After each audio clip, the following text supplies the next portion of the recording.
Yes, I remember your face. Thank you. Hello. Hi again. It's genuinely a pleasure to meet you in person this time.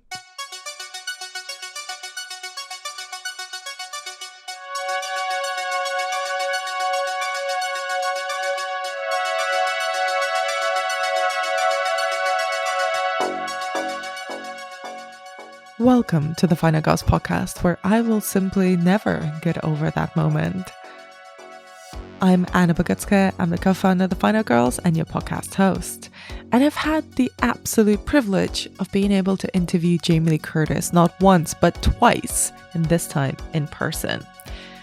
With the latest and supposedly final installment of the David Gordon Green trilogy of Halloween films now in UK cinemas, I had a chance to talk to Laurie Strode herself. This is the long-awaited, much hyped, much advertised final encounter between Michael Myers and Laurie Strode, or so we're told.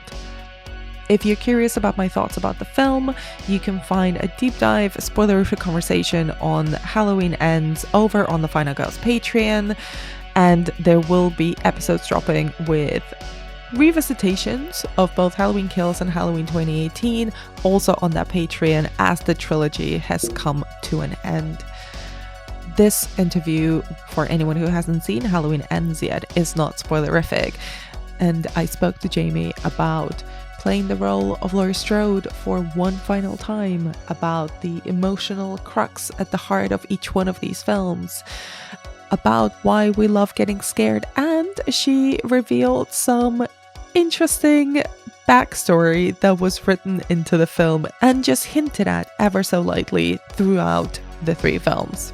As usual, you can follow the podcast at The Final Girls UK on Instagram and Twitter, and you can find me on Twitter at AnnaBDemented. And with all that said, please enjoy my conversation with Jamie Lee Curtis. If I may, I wanted to ask you first, with this being billed as the conclusion to the franchise, what was the atmosphere like on the last day of shooting? Well, my last day was not the movie's last day. Okay. Which often happens. So my last day was, needless to say, very emotional. It wasn't a particularly difficult scene. It wasn't some big drama. But I did notice that there were a lot of people hanging around. And that usually is an indication that they're going to do something. And they do what they do, which is we gather together as a collaborative team and we say goodbye to people. And it happens on every movie. You cry a lot because it all, they mean something to me. I mean something to them. We mean something together. And that's just the movie, let alone the character, the import of the character on the audience, the fans, history. That's even a much bigger lens to imagine it through. Absolutely. And I think I'm looking forward to what the audience thinks of the film, of this final encounter. And may I ask, what scene was it, that last scene that you filmed as Laurie? Honestly, I was alone in a car. It was a close-up of me sitting in a car. I think I know the one you mean. I wanted to ask you, because looking at this trilogy, in every single film, I felt that there was an emotional crux at the heart of each one. In the Halloween 2018, it was generational trauma. In Kills, it was this contagion of fury and rage. And I wanted to ask you, what do you think is the emotional crisis happening in this one? Victim shaming and the fact that we as a society are monsters, and that the internet has really created those monsters. It has just turned us all into our worst selves, when it was supposed to make us our best selves, because it was supposed to connect us, and it was supposed to enrich our lives with culture and exchange of ideas and music and art and friendship, be able to connect more friends around the world, all of the beautiful aspect of the original intention. And unfortunately, it's just become a portal of hatred. Could say the same thing about what it's done for movie culture. Oh, sure. Oh, absolutely. And this is the thing that really struck me about Laurie in this film. She feels healed. She's happy. She's got a great new haircut. Thanks. Very much my part in the movie. But Haddonfield just won't let her be healed. Can you kind of talk a little bit about why do you think that is? Why the town turns on her? Sure. She's not healed. She's on her way to healing. The fact that she can even heal a little bit is a testament to good mental health support she's gotten, good trauma therapy, and the belief that there is the possibility that she will have a good day one day in her life down the road. Mm-hmm. This is working through a lot of bad things that have happened, which is really the message to everybody in the universe who have bad things happen all the time. Even apartheid was able to be healed through the Truth and Reconciliation hearings, which allowed people to express their incredible losses and incalculable grief and move forward. That's the goal of us as a society. We have to be able to move forward. And Laurie is definitely on that path. But there are other people who can't move forward for various reasons. They don't have the access to that help. They physically can't move forward. They are victims of Michael in such a profound way that they will never be happy again, which happens for people.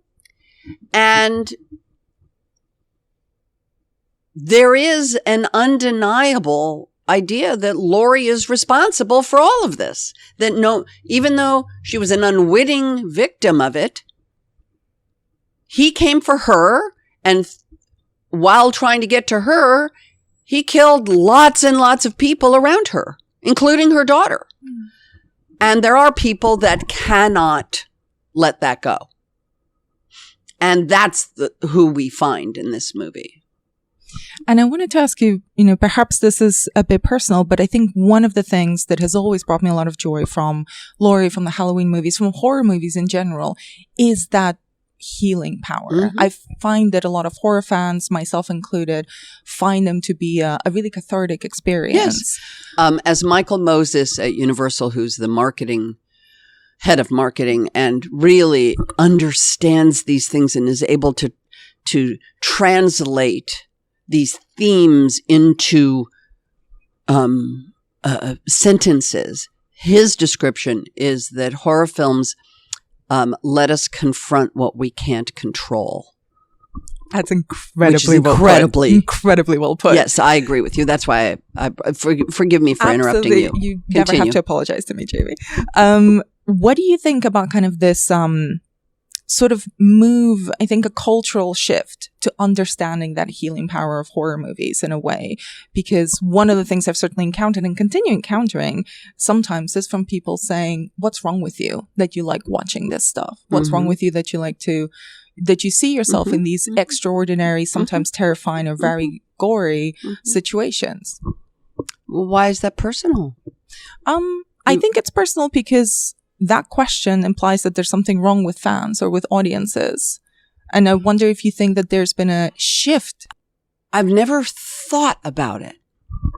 I don't understand why people like to be frightened. I understand people like to be frightened. Mm-hmm. Two statements. Yeah. Michael's statement, people like to confront what they can't control, made a lot of sense to me. And I went, oh, wow, yeah, okay. That's about as much of a point of view I have about it, because I personally don't like to be scared. I read that you've mentioned that in other interviews. And I wonder, when we spoke last with Halloween Kills, you mentioned, or you described Laurie as a pinball stuck in a pinball machine, which was a metaphor I really liked. Do you think that that's, in this film, happening a little bit to her granddaughter? Yeah, which is, again, the whole generational trauma. I think that is inevitable. I hope, I don't know, and your listeners will only be able to find this out when they see the movie.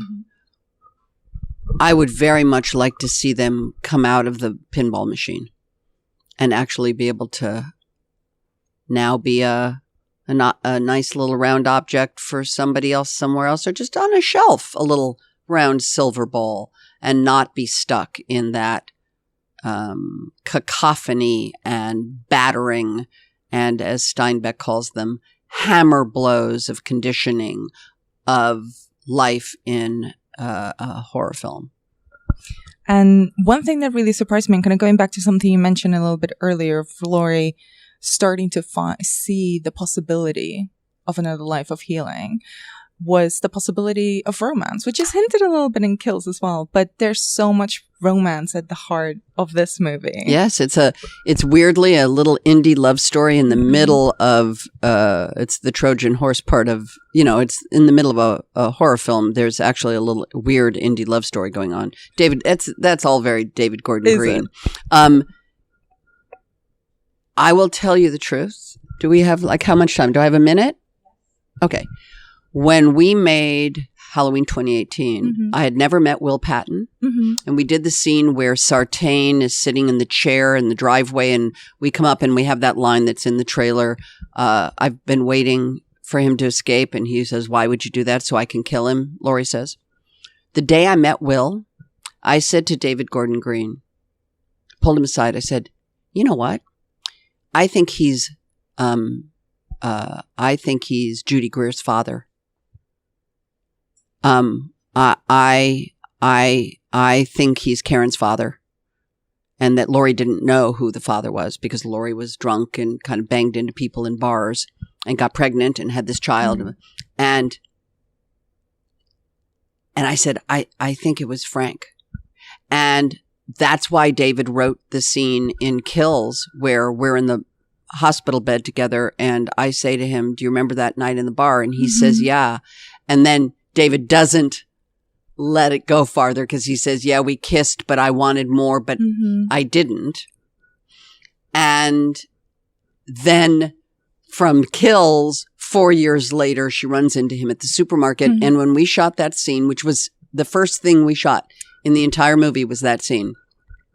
That scene there, and then the scene in the parking lot after it, which was a hard first day of work, let me just say.